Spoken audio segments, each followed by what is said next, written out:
Con mucha frecuencia mis alumnos me preguntan cómo saber si las componentes de un vector tienen valores positivos o negativos. Esto se puede analizar desde dos puntos de vista. En el primero es analizar en qué cuadrante del plano cartesiano se encuentra el vector. Si nosotros tenemos un vector en el primer cuadrante, la descomposición vectorial nos va a dar dos valores positivos, porque este vector, al descomponerse en sus componentes x y y, va a tocar el eje x positivo y el eje y positivo. En el segundo cuadrante, el vector, al descomponerse en sus componentes x y y, va a tocar el eje x negativo y el eje y positivo. Por lo tanto, al descomponerse va a tener una componente x negativa y y positiva. En el caso de un vector que se encuentre en el tercer cuadrante, vamos a tener que su descomposición nos va a dar valores x negativos y y negativos. Y finalmente, en el cuarto cuadrante, nos van a dar valores x positivos y y negativos. Eso se puede analizar simplemente verificando en el plano cartesiano cuáles son los valores al descomponerse cada uno de ellos. Sin embargo, si nosotros utilizamos los valores para poder descomponer los ángulos, es decir, cuando yo descompongo el vector utilizando cada uno de sus ángulos, no me va a dar ese resultado, es decir, no me va a aparecer si el valor es positivo o negativo. Por ejemplo, voy a considerar que el vector que se encuentra en el segundo cuadrante es un vector fuerza, lo voy a llamar F1 y es igual a 10 newtons. Y el vector que se encuentra en el tercer cuadrante lo voy a llamar F2, va a ser un vector fuerza también y va a tener una magnitud de 8 newtons. ¿Cómo puedo calcular sus componentes? Bueno, en el caso de F1, yo sé que voy a tener dos componentes, una componente X y una componente Y.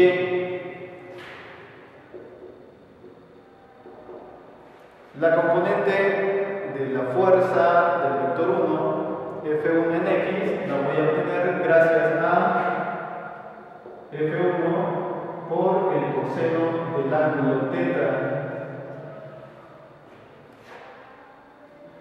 En este caso, F1 es igual a 10 newtons y el coseno del ángulo θ, en este caso, es 50 grados. F1x, por lo tanto, va a ser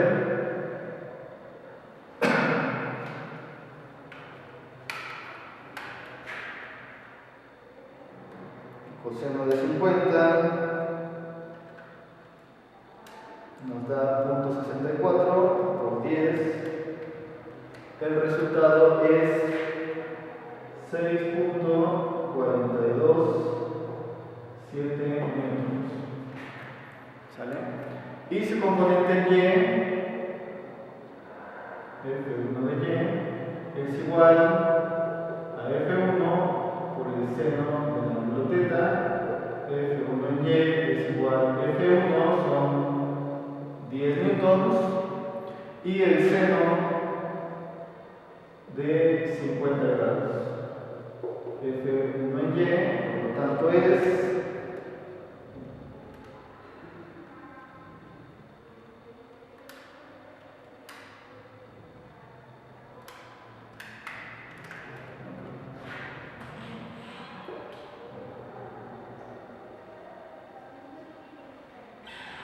7.66 newtons.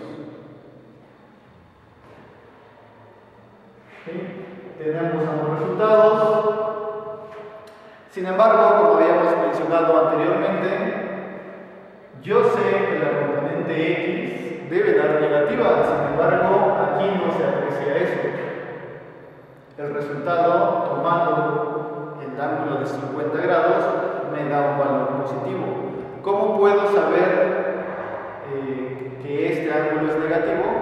Como ya había mencionado, analizándolo directamente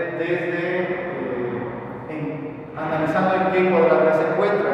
Pero existe otra forma. ¿Cómo es esa forma? Bueno, para analizar esa forma es necesario tomar en cuenta cuántos son los grados, pero desde el eje X positivo, es decir, cuánto es el ángulo que existe desde el eje X positivo hacia donde se encuentra el vector. Puesto que estos son 50 grados, medidos desde aquí debe ser 180 grados, que sería todo, la media circunferencia, menos los 50 grados. Este debe ser un ángulo de 130 grados. Medido desde el eje X positivo, debe ser 130 grados.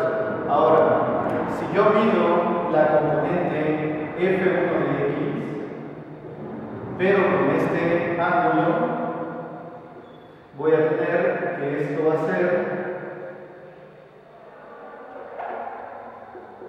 F1 por el coseno del ángulo. Pero este ángulo que tengo que medir ahora es este de 130. Por lo tanto, F1 de X va a ser igual a F1, que son los 10 newtons, por el coseno de ahora 130 grados. ¿Ok? Lo hacemos, coseno de 130 nos da menos 0.64. F1 de X es igual. Este coseno de 130 me da menos 0.64 multiplicado por 10. Me da el mismo valor, pero con el signo negativo.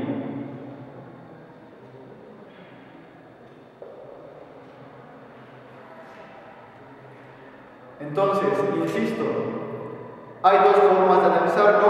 Uno, directamente analizándolo desde el plano cartesiano y viendo en qué cuadrante se encuentra. Y dos, si nos queremos despreocupar acerca de en qué cuadrante se encuentra, es necesario tomar en cuenta que el ángulo debe ser medido desde el eje X positivo. Medido desde el eje X positivo nos va a dar automáticamente si la componente es positiva o negativa. Y lo mismo va a ocurrir si nos encontramos en el tercero o cuarto